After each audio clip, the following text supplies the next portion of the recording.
దాని యొక్క వివరణ మనం ఇంతకుముందు ఒక ఎపిసోడ్ అంటే అది 13వ ఎపిసోడ్‌లో మనం మాట్లాడుకున్నాం.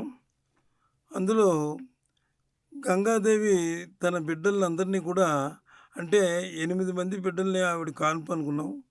అయితే 7 బిడ్డల్ని కూడా ఆమె గంగలో వదిలేసి వచ్చేసింది.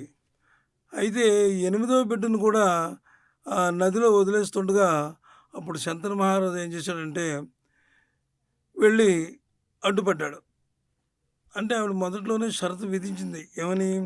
నాకు అడ్డుపడితే గనక నేను మీ నుంచి దూరం అయిపోతాను, వెళ్ళిపోతాను అని. అయినా సరే ఏమైతే అదే అవుతుంది, బిడ్డను రక్షించాలని చెప్పి శంతనుడు ఏం చేశాడంటే వెళ్ళాడు. వెళ్ళి గంగా ఇది తప్పు, అన్యాయం. అందరి పిల్లల్ని కూడా నువ్వు నదిలో వదిలేసావు. నేను కాదనలేదు. కానీ ఈ బిడ్డను మాత్రం నువ్వు ఏమీ చెయ్యవద్దు, బ్రతకనియ్యి అని కోరాడు శంతన మహారాజు. అయితే అప్పుడు ఆమెకు కోపం వచ్చింది. నేను ముందే మీకు షరతు విధించాను. అయినా సరే మీరు నన్ను అంటే నా ప్రయత్నాన్ని అడ్డుకున్నారు కాబట్టి ఇక నేను మీతో ఉండలేను. ఈ బిడ్డను నేను నా వెంట తీసుకుని వెళ్ళిపోతాను. అయితే ఈ బిడ్డను తీసుకొని వెళ్ళిపోతున్నానని మీరు అనుకోవద్దు. ఈ బిడ్డని మహాశౌర్యవంతుడిగా అనేకమైనటువంటి విద్యలు నేర్పించి మళ్ళీ మీకు తిరిగి అప్పగిస్తాను అని గంగాదేవి ఏం చేసిందంటే ఆ బిడ్డను తీసుకుని వెళ్ళిపోయింది. వెళ్ళిపోయిన తర్వాత ఏం చేసింది, ఈ బిడ్డ పెరుగుతున్నాడు. చక్కటి మంచి బుద్ధులు, మంచి మాటలు చెప్పి ధర్మం, న్యాయం విడవకుండా ఉండాలని, అదేవిధంగా మరి పెరుగుతున్న బిడ్డకి మరి విద్యలు బోధించాలి కదా. ఎవరి దగ్గర విద్యలు బోధించాలి, ఎవరిని గురువులుగా ఎంచుకోవాలి అనేటటువంటి ఆలోచనలో ఆవిడ పడిందనమాట. పడి అందరికంటే శ్రేష్ఠులైనటువంటి వాళ్ళ దగ్గర ఆ బిడ్డని అంటే బిడ్డకి దేవవ్రతుడు అని పేరు పెట్టిందని మనం అనుకున్నాం కదా. ఆ దేవవ్రతుడిని పరశురాముడు, బృహస్పతి, వశిష్ఠుడు వీరి ముగ్గురు దగ్గర కూడా అంటే వారు చాలా గొప్పవారు అనమాట. విద్యల్లో ఆరితేరిన వారు. వారి దగ్గర అంటే వారి వద్ద విద్య అభ్యసించాడు అంటే ఇంకా ఎన్ని లోకాల్లోనైనా అతనికి తిరగలేదు. ఆ విధంగా వాళ్ళందరి దగ్గర విద్యను నేర్పించింది. నేర్పించిన తర్వాత ఇక బిడ్డని తీసుకెళ్ళి శంతనుడికి అప్పగించాలి. కానీ ఆమెకు మమకారం పోలేదు బిడ్డ మీద.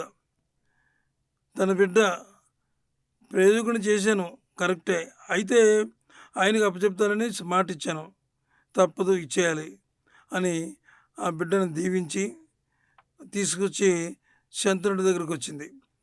శంతనుడి దగ్గరికి వచ్చేటప్పటికి శంతనుడు అంటే ఒక రకంగా ఆయనకు అర్థం కాలేదు ముందు. ఏమిటి బిడ్డ ఎవరు, గంగా తీసుకొచ్చింది అంటే ఎప్పుడు చిన్న బిడ్డప్పుడు పసిబిడ్డప్పుడు చూశాడు కదా ఆయన, అంచేత ఆయనకు ఆ బిడ్డ ఎవరు అర్థం కాలేదనమాట. అప్పుడు ఆ బిడ్డ ఆయన ఆ బిడ్డ వైపే అలాగే చూస్తూ ఉండిపోయాడు శంతన మహారాజు. అయితే గంగమ్మ ఆయన్ని చూసి ఆయన యొక్క అంటే ఆయన ఎవరు ఎవరు అనేటటువంటి ఉత్కంఠతో చూస్తున్నాడు అనమాట ఆ బిడ్డ వైపు. అప్పుడు గంగమ్మ చెప్పింది, స్వామి ఈయన మన బిడ్డ, ఇతన్ని చిన్నప్పుడే మీ దగ్గర నుంచి తీసుకెళ్ళిపోయాను కాబట్టి మీరు గుర్తుపట్టలేకపోయారు. ఇతనికి దేవవ్రతుడు అనే పేరు పెట్టాను. ఈ పేరు మీదే ఇప్పుడు మీరు కూడా అదే పేరుని ఉంచండి.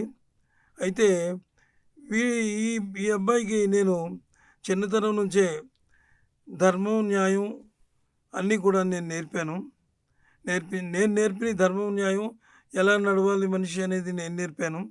అయితే విద్యాబుద్ధులు చెప్పించడం కోసం ఎంతోమంది దగ్గర నేను చూశాను. అయితే మహాపురుషులు, మహానుభావులైనటువంటి పరశురాముడు, బృహస్పతి, వశిష్ఠుడు లాంటి గొప్పవారి దగ్గర అన్ని విద్యలు నేర్పించాను ఇది అని చెప్పి ఆ బిడ్డను శంతనుడికి అప్పగించింది గంగాదేవి.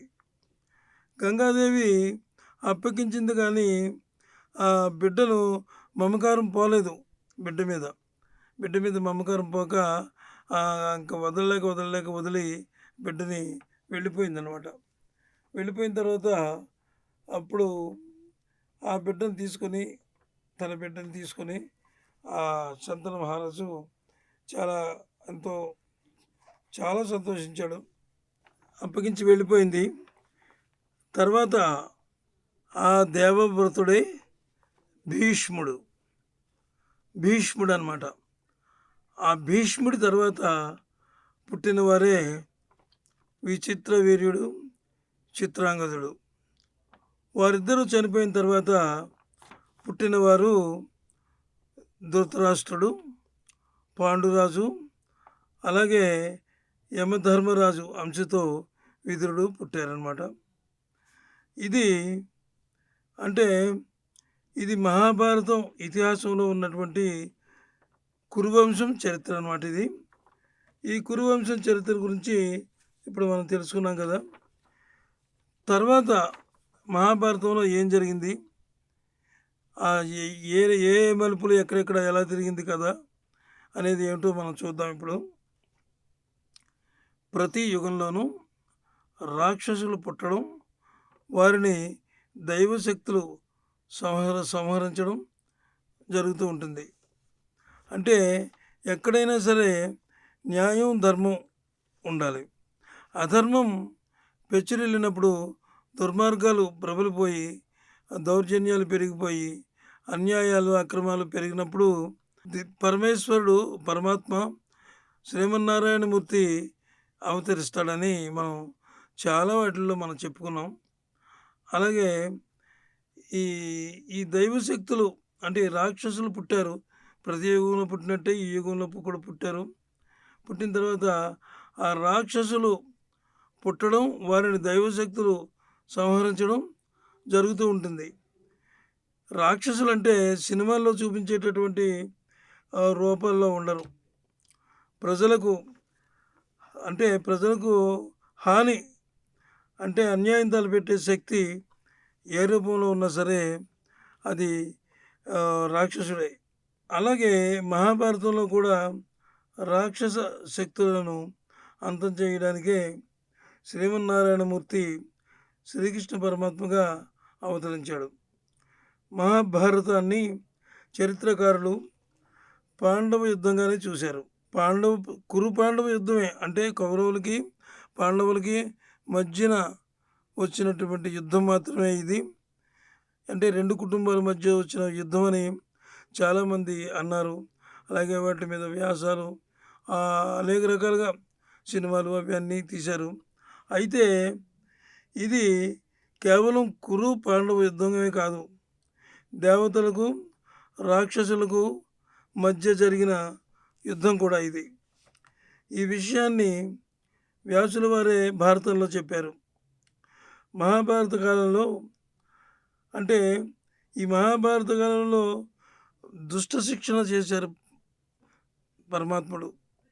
చేసినప్పటికీ కూడా ఇంకా కొన్ని దుష్ట శక్తులు, రాక్షస శక్తులు మిగిలిపోయాయి. అవి ఏం చేసినాయి అంటే మహాభారత కాలంలో రాక్షస శక్తులు ఒక్కొక్క వీరుల్లో ప్రవేశించాయి.